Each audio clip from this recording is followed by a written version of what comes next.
مولاي صل وسلم دائما أبدا على حبيبك خير الخلق كلهم. الحمد لله رب العالمين والصلاة والسلام على سيد المرسلين. اما بعد فاعوذ بالله من الشيطان الرجيم. بسم الله الرحمن الرحيم. الصلاة والسلام عليك يا رسول الله وعلى آلك وأصحابك يا حبيب الله. الصلاة والسلام عليك يا نبي الله وعلى آلك وأصحابك يا نور الله. میٹھے میٹھے اسلامی بھائیوں اور مدنی چینل کے ناظرین، رحمت للعالمین شفیع المذنبین جناب صادق و امین صلی اللہ تعالی علیہ وسلم کی ذات دل نشین پر درود و سلام پڑھنے کی بے شمار برکتیں. چنانچہ میرے شیخ طریقت امیر اہل سنت بانی دعوت اسلامی قرۃ عینی و سکینۃ قلبی حضرت علامہ الحاج ابو بلال مولانا محمد الیاس اتار قادری رضاوی دامت برکاتہم العالیہ دعوت اسلامی کے اشاعتی ادارے مکتبۃ المدینہ کے مطبوعہ 26 صفحات پر مشتمل رسالے ابو جہل کی موت کے صفحہ 1 پر تحریر فرماتے ہیں. حضرت سیدنا سفیان بن عیینہ رضی اللہ تعالیٰ عنہ فرماتے ہیں کہ میرا ایک اسلامی بھائی تھا. مرنے کے بعد اسے خواب میں دیکھ کر پوچھا ما فعل اللہ بک، یعنی اللہ تعالیٰ نے آپ کے ساتھ کیا معاملہ فرمایا؟ جواب دیا اللہ تعالیٰ نے مجھے بخش دیا. میں نے پوچھا کس عمل کے سبب؟ کہنے لگا میں حدیث لکھتا تھا. جب بھی شاہ خیر الانام علیہ الصلاۃ والسلام کا ذکر خیر آتا میں ثواب کی نیت سے صلی اللہ علیہ وسلم لکھتا. اسی عمل کی برکت سے میری مغفرت ہو گئی. صلو علی الحبیب صلی اللہ تعالی علی محمد صلی اللہ تعالی علیہ وسلم. میٹھے میٹھے اسلامی بھائیوں اور مدنی چینل کے ناظرین، سبحان اللہ، درود شریف لکھنے کی بھی کیا خوب برکتیں ہیں. اس حکایت سے یہ بھی معلوم ہوا کہ جب بھی درود شریف پڑھیں یا لکھیں ثواب کی نیت ہونا ضروری ہے، اور یہ تو ہر عمل میں لازم ہے. اگر کسی اچھے عمل میں اچھی نیت نہ ہوگی تو ثواب نہیں ملے گا. اس لیے ہر عمل سے قبل اچھی نیتوں کی عادت بنانی چاہیے. درود شریف لکھنے کے تعلق سے بعد مدنی پھول قبول فرمائیے. جب بھی نام اقدس لکھیں تو زبان سے صلی اللہ تعالی علیہ وآلہ وسلم کہیں بھی اور لکھیں بھی. نیز مکمل صلی اللہ تعالی علیہ وآلہ وسلم لکھا کریں. اس کی جگہ اس کا مخفف یعنی شارٹ فارم صلعم یا سعاد لکھنا ناجائز و سخت حرام ہے. اسی طرح جل جلالہ کی جگہ جیم یا علیہ السلام کی جگہ عین، رضی اللہ تعالی عنہ کی جگہ را ضاد، اور رحمت اللہ تعالی علیہ کی بجائے راحا مت لکھا کیجئے. اگر کوئی اپنا بھلا چاہتا ہے انہیں چاہے جن کو خدا چاہتا ہے، درود ان پہ بھیجو، سلام ان پہ بھیجو، یہ مومنوں سے خدا چاہتا ہے. صلو علی الحبیب صلی اللہ تعالی علی محمد صلی اللہ تعالی علیہ وآلہ وسلم. میٹھے میٹھے اور پیارے اسلامی بھائیوں اور مدنی چینل کے ناظرین، الحمدللہ عز وجل مدنی چینل کے سلسلے فیضان قصیدہ بردہ شریف میں حاضر ہیں. قصیدہ بردہ شریف کی 11ویں فصل کا بیان جاری ہے.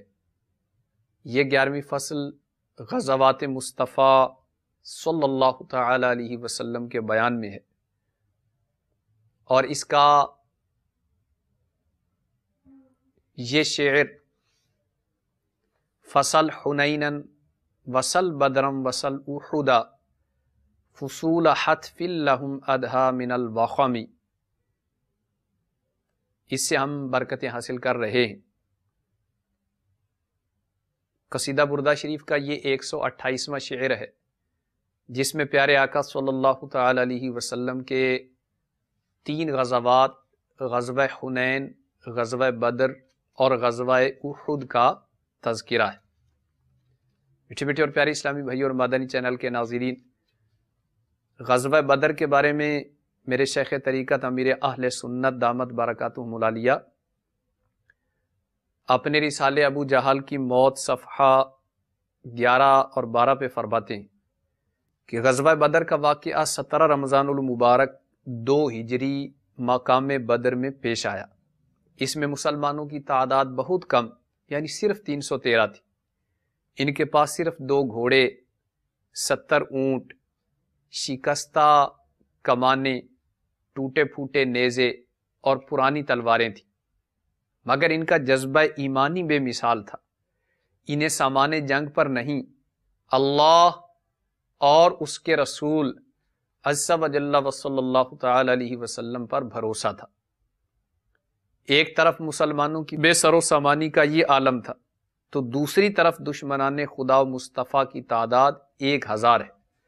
ان کے پاس 100 برق رفتار گھوڑے ہیں، جن پر 100 زرہ پوش جنگجو سوار ہیں، 700 اعلیٰ نسل کے اونٹ ہیں، کھانے پینے کے ذخائر کے انبار، اٹھانے والے بار بردار جانور مزید برآں، 9 10 اونٹ روزانہ ذبح کر کے لشکر کفار کی پرتکلف دعوت کا اہتمام ہوتا ہے۔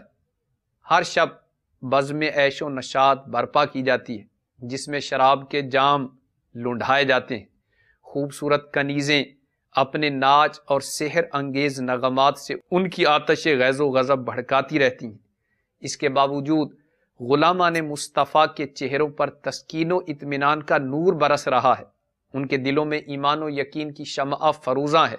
شراب وحدت کے نشے میں سرشار اپنے پروردگار جل جلالہ کا نام مبارک بلند کرنے کے لیے اور اس کے پیارے محبوب صلی اللہ تعالی علیہ وسلم کے پاکیزہ دین کا پرچم اونچا لہرانے کے شوق میں سر دھڑ کی بازی لگانے کا عزم بالجزم کیے رضائے الہی کی منزل کی طرف مستانہ وار بڑھے چلے جا رہے ہیں۔ انہیں اپنی تعداد کی کمی، سامان جنگ کی قلت اور دشمن کی کثیر تعداد اور سامان حرب کی کثرت کی کوئی پرواہ نہیں۔ باطل کے سنگین قلعوں کو پاؤں کی ٹھوکروں سے ریزہ ریزہ کر دینے کا عزم انہیں ماہی بے آب یعنی بغیر پانی کی مچھلی کی طرح تڑپا رہا ہے۔ شوق شہادت انہیں بے چین کیے دیتا ہے۔ میرے میٹھے میٹھے اور پیارے اسلامی بھائیوں، یہ عزم محکم، یہ باطل سے ٹکرا جانے کا والہانہ شوق، خدا و مصطفیٰ کا نام پاک بلند کرنے کی تڑپ، یہ بے خوفی اور بہادری انہیں کہاں سے ملی؟ یقیناً یہ سب اللہ اور اس کے رسول عز و جل و صلی اللہ علیہ وسلم کی محبت اور ان دعاؤں کا ثمر یعنی نتیجہ ہے جو لبہائے مصطفیٰ صلی اللہ تعالی علیہ وسلم سے نکلی۔ چنانچہ امام بیہقی رحمت اللہ تعالی علیہ نقل کرتے ہیں، حضرت سیدنا علی المرتضی شیر خدا کرم اللہ تعالی وجہہ الکریم نے فرمایا کہ بدر کے روز ہم میں سے حضرت مقداد رضی اللہ عنہ کے علاوہ کوئی سوار نہ تھا۔ وہ ابلک یعنی چیت کبرے گھوڑے پر سوار تھے۔ اس رات سب سو رہے تھے، مگر اللہ کے محبوب صلی اللہ تعالی علیہ وسلم ساری رات نفل پڑھتے رہے اور روتے رہے۔ سبحان اللہ، اشکوں کی زبانی فتح و نصرت کے لیے جو دعائیں مانگی گئی ہوں گی، ان کی قبولیت کا کیا عالم ہوگا۔ امیر المومنین امام العادلین حضرت سیدنا عمر فاروق اعظم رضی اللہ تعالی عنہ فرماتے ہیں کہ بدر کے روز سرکار دو عالم صلی اللہ علیہ وسلم قبلہ رو کھڑے ہو گئے اور اپنے دونوں ہاتھ بارگاہ الہی جل جلالہ میں پھیلا دیے اور اپنے پروردگار سے فریاد شروع کر دی، یہاں تک کہ ماہویت کے عالم میں آپ صلی اللہ علیہ وسلم کے مبارک کندھے سے چادر پاک زمین پر تشریف لے آئی۔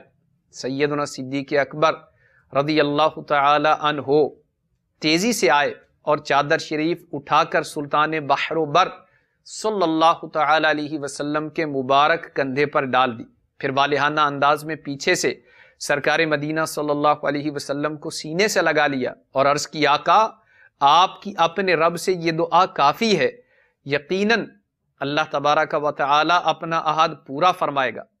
اسی وقت سیدنا جبرائیل امین علیہ السلام یہ آیت یعنی پارہ 9 سورۃ الانفال آیت 9 لے کر حاضر خدمت اقدس ہوئے۔ اذ تستغیثون ربکم فاستجاب لکم انی ممدکم بألف من الملائکۃ مردفین۔ ترجمہ کنز ایمان، جب تم اپنے رب سے فریاد کرتے تھے تو اس نے تمہاری سن لی کہ میں تمہیں مدد دینے والا ہوں 1000 فرشتوں کی قطار سے۔ الحمدللہ عز وجل رسولوں کے سرتاج صاحب معراج صلی اللہ تعالی علیہ وسلم کی دعاؤں کو قبولیت کا تاج پہنا دیا گیا۔ قصیدۃ الشہداء شرح قصیدۃ البردہ صفحہ 268 پر ہے، فَأَنزَلَ اللَّهُ سَكِينَتَهُ عَلَى رَسُولِهِ وَأَيَّدَهُ بِجُنُودِ الْمَلَائِكَةِ کہ اللہ تبارک و تعالی نے اپنے رسول صلی اللہ تعالی علیہ وسلم پر سکینہ یعنی اطمینان نازل کیا اور ملائکہ کے لشکروں کے ساتھ ان کی مدد کی۔ فَقُتِلَ مِنَ الْمُشْرِكِينَ فِي ذَلِكَ الْيَوْمِ 70 اور 70 مشرک اس روز قتل کر دیے گئے، 70 قید ہو گئے، اور اکثر صنادید قریش اس روز قتل ہو گئے۔ اور اس غزوے میں ڈھیروں ڈھیر عجائب اور معجزات رونما ہوئے، اور پیارے آقا صلی اللہ تعالی علیہ وسلم کو ایسی عظیم الشان فتحہ عطا کی گئی کہ جو بعد میں آنے والی تمام فتوحات اسلامیہ کی بنیاد بن گئی۔ میٹھے میٹھے اور پیارے اسلامی بھائیوں، آئیے قصیدہ بردہ شریف کے 128ویں شعر کی طرف واپس آتے ہیں۔ اس میں صاحب قصیدہ حضرت سیدنا امام بصیری شافعی رحمت اللہ علیہ فرماتے ہیں، فصل حنینم وصل بدرم وصل احدا، کہ اے سننے والے ذرا حنین اور بدر اور احد کے غزوات سے پوچھ، فصول حتف لہم ادھا من الوخمی، کہ یہ کافروں کے لیے آفت و بلا کے ایام اور بلائے عام کے موسم تھے۔ تو کس طرح ان غزوات نے کافروں کی عزم کی دھجیاں بکھیر کر رکھ دی اور کفار کو مغلوب ہونا پڑا۔ تو پہلے مصرے میں ذکر کیے گئے غزوہ حنین اور غزوہ بدر کے حوالے سے ہم نے کچھ مدنی پھول اس سلسلے اور گزشتہ سلسلے میں سننے کی سعادت حاصل کی۔ آئیے اس میں ذکر کیے گئے تیسرے غزوے یعنی غزوہ احد کے حوالے سے بھی کچھ مدنی پھول چن لیتے ہیں۔ قصیدۃ الشہداء شرح قصیدۃ البردہ میں ہے کہ احد بدمتین موضع بقرب المدینہ وہو محل المحاربہ، کہ احد یہ حمزہ اور حا کے دمہ سے پڑھا جائے گا اور مدینہ المنورہ کے قریب ایک جگہ ہے جہاں پر تاریخ اسلامی کا دوسرا عظیم الشان غزوہ یعنی غزوہ احد رونما ہوا۔ علامہ خرپوتی رحمت اللہ تعالی علیہ فرماتے ہیں کہ اس کا قصہ یہ ہے کہ لما اصابت قریشن یوم بدر بلیات وقتل صنادیدہم اجتمعوا لحرب رسول اللہ صلی اللہ علیہ وسلم، کہ جب قریش کو بدر کے میدان میں شکست فاش ہوئی ان کے بڑے بڑے صنادید اور سردار قتل کر دیے گئے، تو انہوں نے رسول اللہ صلی اللہ علیہ وسلم سے جنگ کرنے کے لیے اکٹھ کیا، جوڑ کیا، اور کثیر قبائل نے ان کی اطاعت کی، اور ان کی تعداد 3000 تک پہنچ گئی، اور انہوں نے رسول اللہ صلی اللہ علیہ وسلم کی طرف اپنے آنے کی اطلاع بھیجی۔ تو جمعے کے دن پیارے آقا صلی اللہ تعالی علیہ وسلم خطبہ ارشاد فرمانے کے لیے تشریف لائے، تو رسول اللہ صلی اللہ علیہ وسلم نے اپنے صحابہ کرام علیہم رضوان سے مشورہ فرمایا، اور رسول اللہ صلی اللہ علیہ وسلم کی رائے مبارک تھی کہ مدینہ المنورہ میں رہ کر کفار سے جنگ کی جائے، لیکن کچھ نوجوانوں کا مشورہ یہ تھا کہ اخرج بنا یا رسول اللہ الی اعدائنا، یا رسول اللہ صلی اللہ علیہ وسلم ہمیں مدینہ المنورہ سے باہر دشمن کی طرف لے کر نکلیے۔ تو چنانچہ پیارے آقا صلی اللہ تعالی علیہ وآلہ وسلم صحابہ کرام علیہم رضوان کے ساتھ مدینہ المنورہ سے احد کی طرف روانہ ہوئے۔ تو اس جنگ میں کفار کی تعداد 3000 کے قریب تھی، اور پیارے آقا صلی اللہ تعالی علیہ وآلہ وسلم کے ساتھ تقریباً 700 صحابہ کرام علیہم رضوان تھے۔ ویسے لشکر کی تعداد 1000 کے قریب تھی، لیکن عین وقت پر عبداللہ بن ابی رئیس المنافقین 300 کی جمعیت لے کر الگ ہو گیا، اور اس نے یہ عذر گھڑا کہ حضور اکرم صلی اللہ علیہ وسلم نے میری رائے نہیں مانی، اس لیے میں جا رہا ہوں۔ تو پیارے آقا صلی اللہ تعالی علیہ وسلم نے ان 300 کے کم ہونے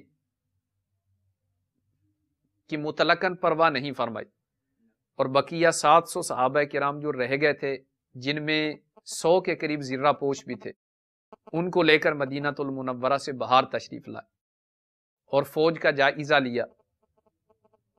تو جو کم سن مجاہد تھے وہ واپس کیے گئے، ان میں حضرت سیدنا زید بن ثابت، برا بن عازب، ابو سعید خدری، حضرت عبداللہ بن عمر رضی اللہ تعالیٰ عنہم اجمعین بھی تھے۔ جان نثاری کا یہ جذبہ تھا کہ جب رافع بن خدیج سے کہا گیا کہ تم عمر میں چھوٹے ہو، واپس جاؤ، تو وہ انگوٹھے کے بل تن کر کھڑے ہو گئے کہ قد اونچا نظر آئے۔ تو حضور انور صلی اللہ علیہ وسلم نے ان کے جذبے کی قدر فرمائی اور انہیں لے لیا۔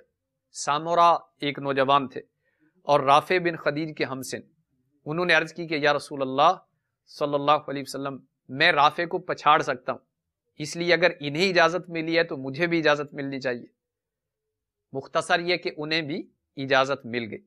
اب میدان میں پہنچ کر حضور انور صلی اللہ علیہ وسلم نے جبل احد کو پشت پر رکھ کر صف آرائی فرمائی، حضرت مصعب بن عمیر کو علم عنایت فرمایا، حضرت زبیر بن العوام رسالے یعنی گھوڑا سوار حصے کے افسر بنائے گئے، اور حضرت سید الشہداء امیر حمزہ رضی اللہ عنہ کو غیر زرہ پوش فوج کا کماندار مقرر کیا گیا۔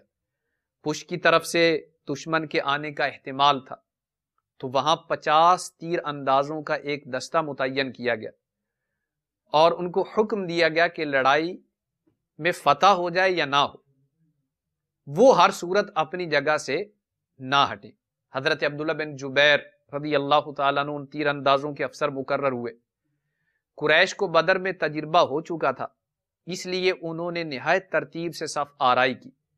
میمنہ پر خالد بن ولید کو لگایا، میسرہ اکرمہ کو دیا جو ابو جہل کا بیٹا تھا۔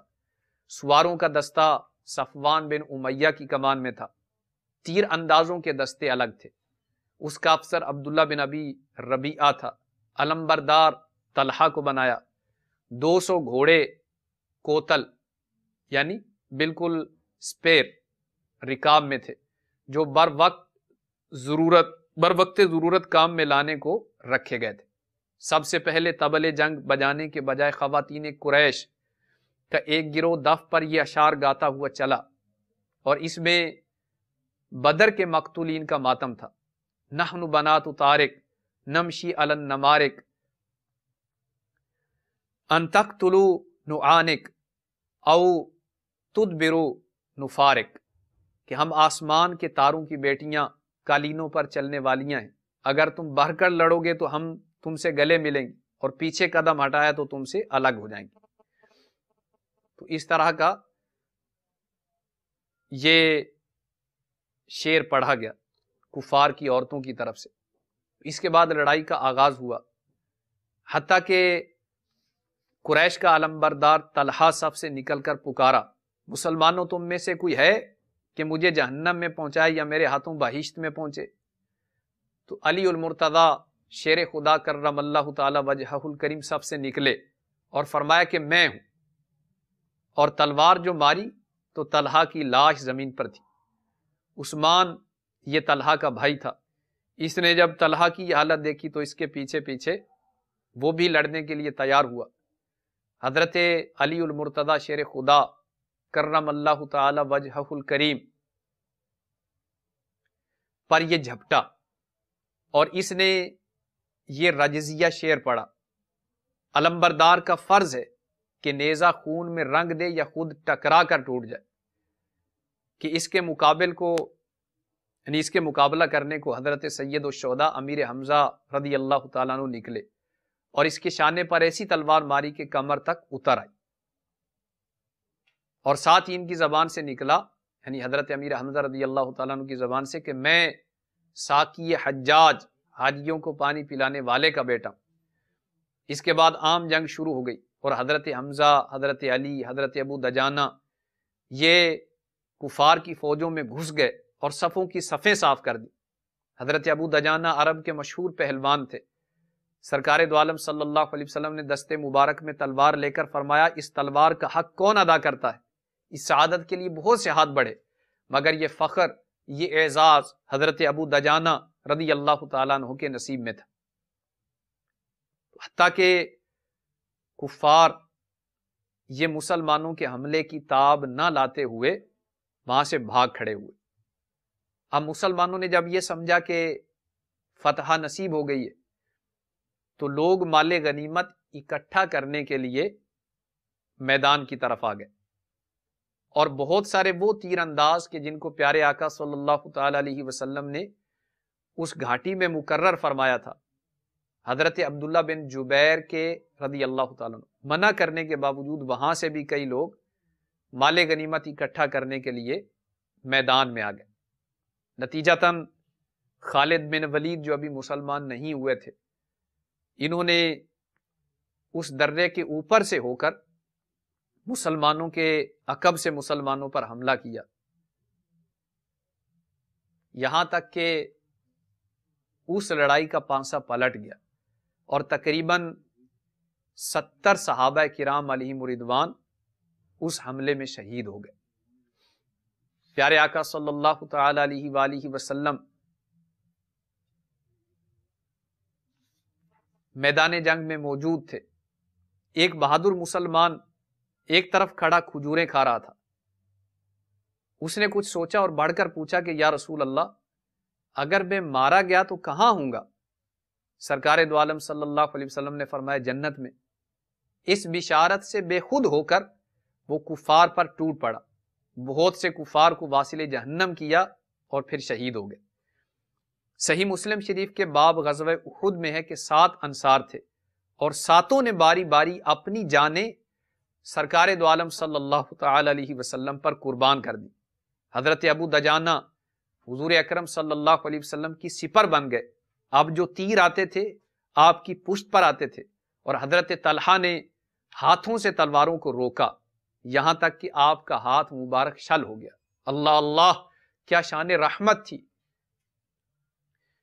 کہ وہ کفار رحمت عالم صلی اللہ علیہ وسلم پر تیر برسا رہے تھے، اور حضور انور صلی اللہ علیہ وسلم کی زبان مبارک پر یہ الفاظ تھے، رب اغفر قومی فإنہم لا يعلمون، الہی میری قوم کو بخش دے، وہ مجھے جانتے نہیں ہیں۔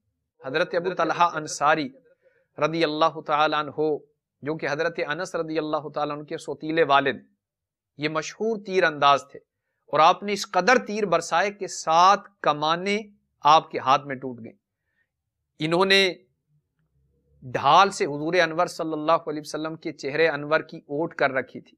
سرکار دو عالم صلی اللہ علیہ وسلم کبھی گردن اٹھا کر دشمن کی فوج کی طرف نظر ڈالتے تو آپ عرض کرتے، آقا میرے ماں باپ آپ پر قربان، آپ گردن نہ اٹھائیں، ایسا نہ ہو کہ کوئی تکلیف پہنچ جائے، اس کام کے لیے یہ سینہ سامنے ہے، میں حاضر ہوں۔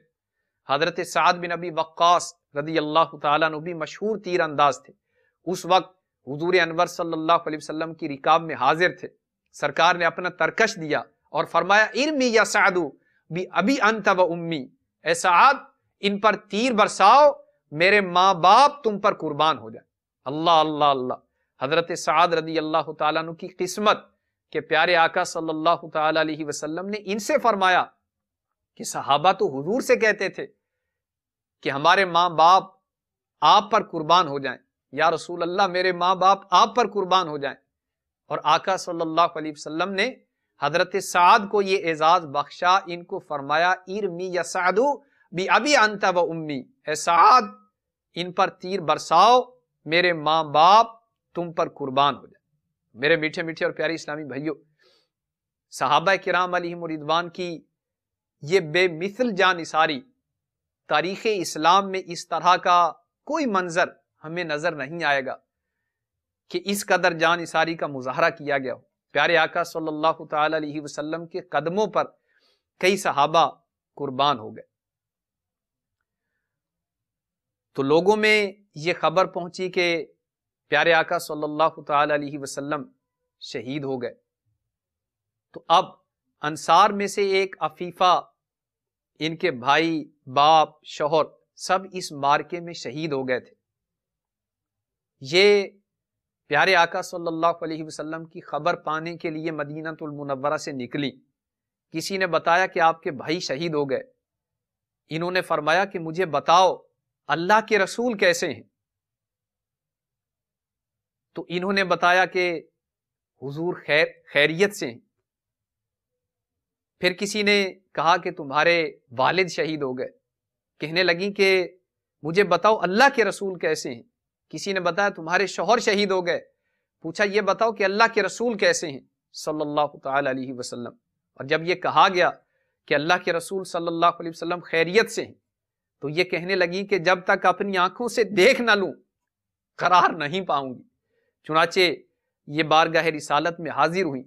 جب دیکھا کہ پیارے آقا صلی اللہ علیہ وسلم خیریت سے ہیں تو کہنے لگی کل مصیبت بعدک جلل، آقا آپ کو دیکھ لیا ہے تو ساری مصیبتیں ہیج ہیں، میں بھی اور باپ بھی، شوہر بھی، برادر بھی فدا، اے شہید دین تیرے ہوتے ہوئے کیا چیز ہیں ہم، رہیں وہ جن سے کہ دونوں جہاں کی رونق ہے، ہمارا کیا ہے ہم رہیں نہ رہیں۔ تو پیارے آقا صلی اللہ تعالی علیہ وآلہ وسلم پر صحابہ کرام علیہم رضوان کی جانثاری کے یہ واقعات جو غزوہ احد میں رونما ہوئے، ان کی نظیر اور مثال تاریخ دنیا پیش کرنے سے قاصر ہے۔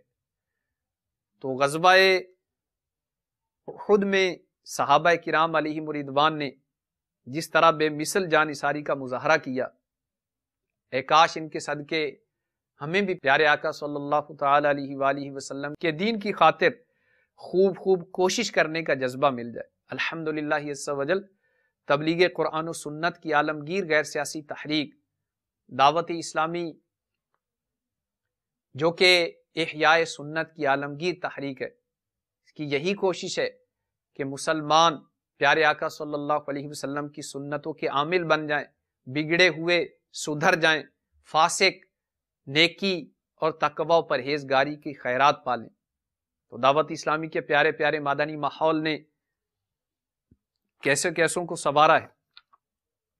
آئیے ایک بہت ہی پیاری مدنی بہار سنتے ہیں۔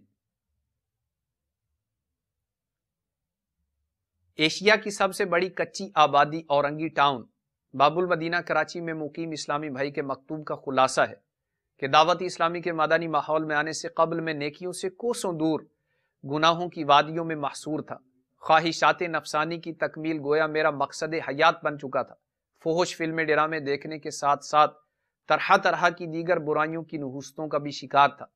میری نیکیوں سے حد درجہ غفلت اور فلموں ڈراموں سے جنون کی حد تک محبت کا اندازہ اس بات سے لگایا جا سکتا ہے کہ گھر سے مجھے جو ماہانہ 1000 روپے جیب خرچ ملتا تھا ان سے نت نئی فلموں اور ڈراموں کی VCDs خرید کر لاتا، حتیٰ کہ میرے پاس 2000 سے زائد VCDs جمع ہو چکی تھی۔ الحمدللہ میری قسمت میں نیک ہدایت لکھی تھی، جس کی صورت کو یوں بنی کہ ایک دن ایک عاشق رسول سبز سبز امامہ شریف کا تاج سجائے میرے پاس تشریف لائے اور انفرادی کوشش کرتے ہوئے مجھے فکر آخرت سے متعلق کچھ اس طرح نیکی کی دعوت دی کہ خوف خدا میرے رگ و پے میں سرایت کرتا چلا گیا۔ بری عادات و مفسد خیالات کی عمارت متزلزل ہو گئی۔ اس عاشق رسول کے حسن اخلاق اور انفرادی کوشش کی برکت سے میں دعوت اسلامی کے ہفتہ وار سنت و بھرے اجتماع میں حاضر ہو گیا۔ وہاں ہونے والے سنت و بھرے بیان نے میرے اسیاں شعار دل کو تبدیل کر کے رکھ دیا اور آخر میں مانگی جانے والی رکت انگیز دعا کا دل پر ایسا اثر ہوا کہ گھر آ کر میں نے فلموں کی تمام VCDs توڑ پھوڑ ڈالی۔ دعوت اسلامی کے مدنی ماحول سے وابستگی کی برکت سے میں نے دعوت اسلامی کے اشاعتی ادارے مکتبۃ المدینہ کے سنت و بھرے بیانات کی کیسٹیں گھر لا کر خود بھی سنی اور گھر والوں کو بھی سننے کے لیے دی۔ تو ان کی برکتوں سے الحمدللہ عز وجل ہمارا سارا گھرانہ مدنی ماحول سے وابستہ ہو کر قادری، رضوی، عطاری سلسلے میں داخل ہو گیا۔ صلو علی الحبیب صلی اللہ تعالی علی محمد صلی اللہ تعالی علیہ وآلہ وسلم۔ مولاي صل وسلم دائما أبدا على حبيبك خير الخلق كلهم